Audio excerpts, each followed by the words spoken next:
Anong model po ulit ito? Kung Mercedes-Benz ninyo? Year model 1982. Wow, 1982 guys, oh. Buhay na buhay pa, Mercedes-Benz 1982. Ang ganda, automatic transmission. Ang lakas pa ng aircon sir. Buhay na buhay pa, no? Grabe. Vintage talaga. Ayan, no? So wala pa to siya issue pag tumakbo sa ano, wala siyang masyadong problema. Wala, parang kampante ka, walang ano, wala. Grabe, no? Diesel pa guys, napakaganda. Pwede natin ikot kung gusto. Sige po, ikot natin mamaya.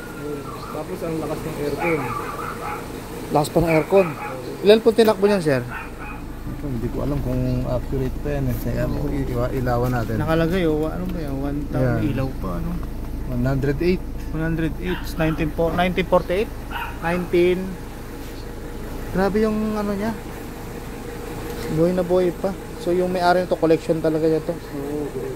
Collection items na to.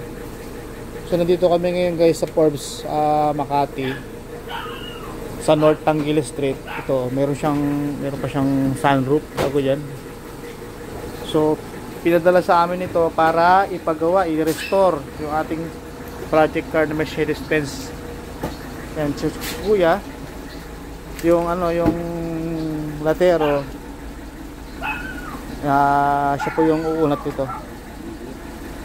Sa tingin sir, kaya ba? Kaya bang ayusin? Kaya naman repair yan. Kaya? Oo. Oo. Grabe, oh. Buo pa yung mga ilaw na. Tanggalin na yung bumper. Tapos yan, makikita na yung mga bulok dito. Yan. Oo. Ganun din sa kabila, meron na rin. Tsaka ito yung mga kulo na yan, bulok na rin yan. Yan. Parang pulugo, no? Pag natanggal na tong bumper, Lalabas siya. posibilidad na may makikita pa tayo mga bulok dyan. Oo, tama. So guys, dito pang benta, pang pa-restore to ng may-ari. So si kuya yung latero, siya yung kakalanin to. Happy, oh. Ngayon lang ako nakakita ng ganun sasakyan ng mga na sobrang luma na, no? Pag dinadala ko sa people, Oo. nahihiya naman ako, hindi pa naman ako katanda. Yung ano to, matigas-tigas pa ng Matigas-tigas konti. pa. Kaso, iniisip mo iba, alam, matandaan. Hindi nila alam.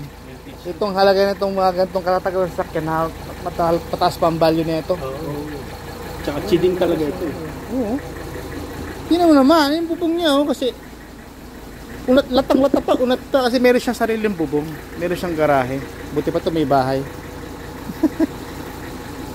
Pero ang ganda, ang tatag ka rin. nga. Kapal pa ng mga gulong, no?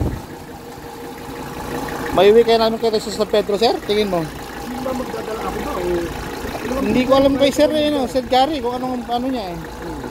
Sinabi ni Sir Gary na ako magdadala. Alam mo, ito na ako. Siguro baka ipadala na sa amin. Mercedes-Benz. Ganda. Kasi yan, sa tatay niya ko yan. Sa tatay pa niya. Saan ba dito pwede makaihi?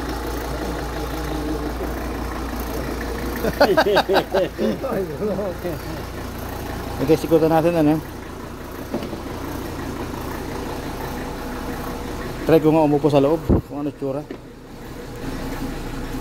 So guys, first time ko makasakay sa ganitong sasakyan, Mercedes-Benz. Grabe yung ano niya. Tingnan nyo naman. Nakakamangha. Oh.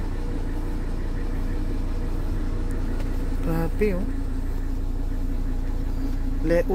Urig pa itong mga ano niya. Upuan. Automatic pa. Oh. Grabe. Ang sarap sa pakiramdam. Nakakaano. Ito yung nakakita ko sa mga pinikula dati ni Andrew, eh, yung Where the Girls Are. Ito yung service ng mga babae na Mercedes-Benz na kulay puti. Ganito yun. Kaya ang saya-saya ko. Yung mga ano niya, may mga bupa, oh. Ang kintab. Ang gulong niya ganun din.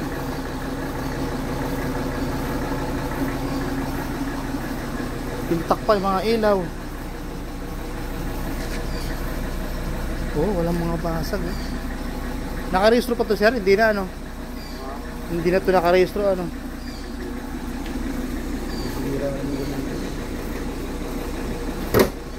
Ginagamit ang Pang vintage. Turbo pa pala to. Hindi ko alam paano explain to, anong expected tong sasakyan na to, pero nakakamangha. inspection na yung mga kanya.